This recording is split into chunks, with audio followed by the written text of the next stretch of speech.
All right. That's as far as I can grasp, but I can see you bringing evidences for it. And if he travels elsewhere, or another scholar is available in the city, and he studies under him, and he asks him issues, and he finds that he answers in a different way, and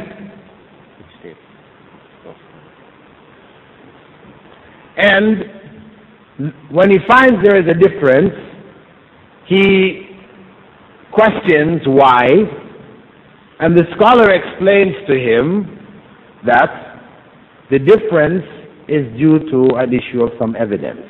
That is, the new scholar who is studying under, he brings to him new evidence, different from the evidence that the other scholar had told him. Or he may bring the same evidence and add another explanation of how to extract the ruling from that evidence.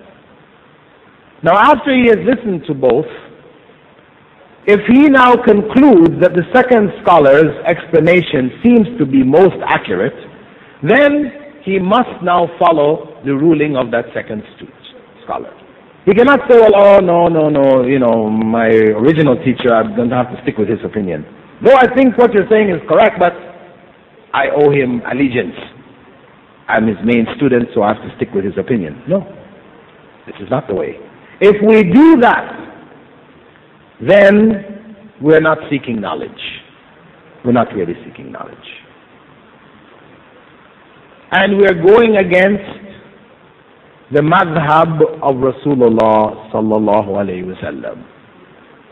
We're sticking to one scholar, person of knowledge, blindly rejecting evidence that comes to us simply because we have attached ourselves to this individual.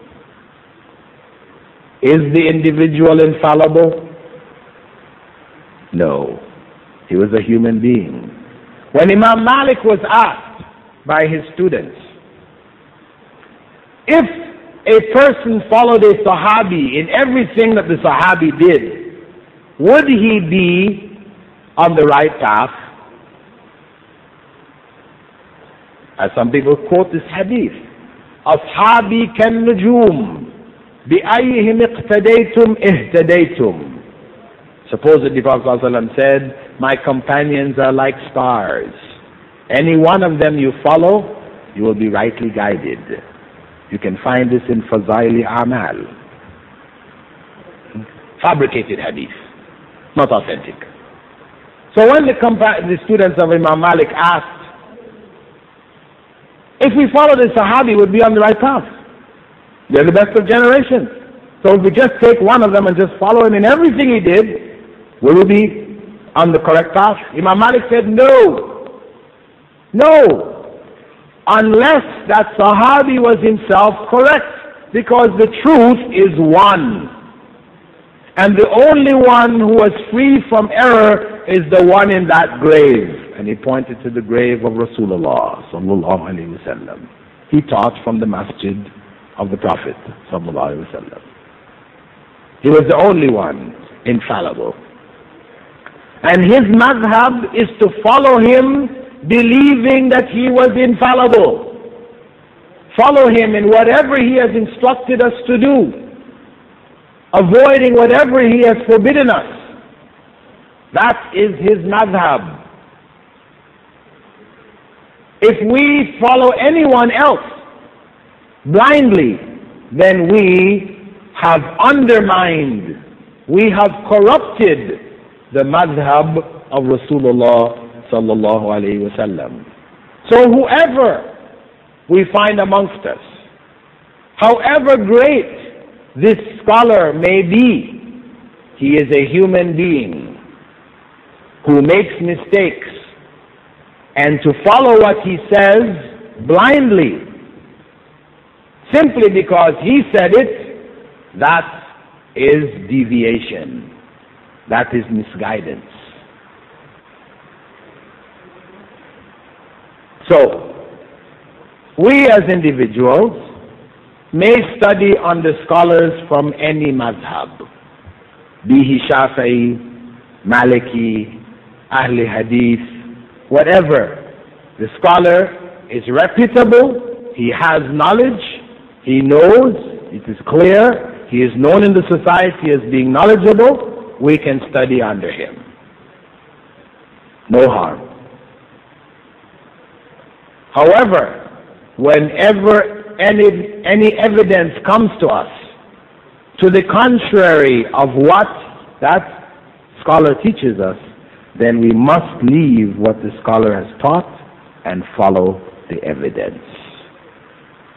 That is what is obligatory on us. And all of the leading imams were unanimous on this. That if an authentic hadith of Rasulullah ﷺ comes to someone, it is not permissible for him to leave that hadith for the opinion of any of us. That's what Imam Shafi'i and the others would say. And Imam Shafi'i was also known to say, إِذَا صَحَّ الْحَدِيث فَهُوَ مَذْهَبِي. If the hadith turns out to be authentic, that is my madhab, my true madhab. Meaning if it turns out to be false, that's not my madhab. So, for those people who claim to follow Imam Ash-Shafi'i in Salatul Fajr, who stand up and make qunut every Salatul Fajr, know that it was based on a weak hadith. It is inauthentic. It is inauthentic. It's been proven by the scholars of hadith that that hadith is inauthentic. He taught it, Imam Shafi'i taught it, believing that it was authentic. It has been proven without a shadow of a doubt to be inauthentic. As a result, for someone to know that and to continue to make qunut in Fajr is deviation, is misguidance. It is blindly following what is incorrect and leaving the sunnah of Rasulullah ﷺ, which is not to make qunut in every Fajr. That was his sunnah. That is his authentic sunnah. He did not make qunut in every Fajr. Similarly, those who claim to follow Abu Hanifa, who pray as men with their hands below their navel, know that the hadith for the hand below the navel is fabricated. It is attributed to Imam Ali, but it is fabricated. It has in its chain known fabricators. So the practice of placing your hands right on left below your navel is not authentic.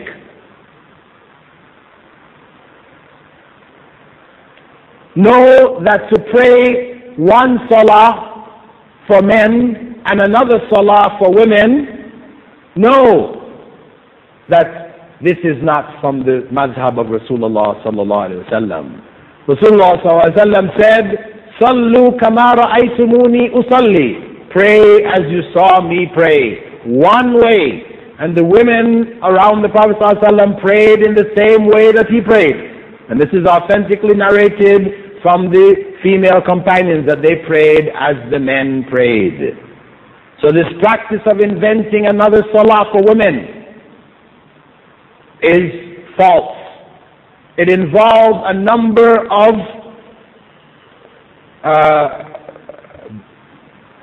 errors, contradictions to what Prophet Muhammad ﷺ commanded. He said, don't put your elbows on the ground, and you are taught as women to put your elbows on the ground. He said, don't put your chest on your thighs. You're taught to put your chest on your thighs. He said, when you're making ruku', that your back should be a 90 degree, but you pray with your back not 90 degrees, only touching your knees with your fingertips. All of these are infractions, breaking the rulings of Rasulullah sallallahu alaihi wasallam. So, when we look at the sunnah, the way, the madhab of Rasulullah sallallahu alaihi wasallam, it is contained within the various madhabs. But no single madhab has contained the madhab of Rasulullah sallallahu alaihi wasallam. Know that.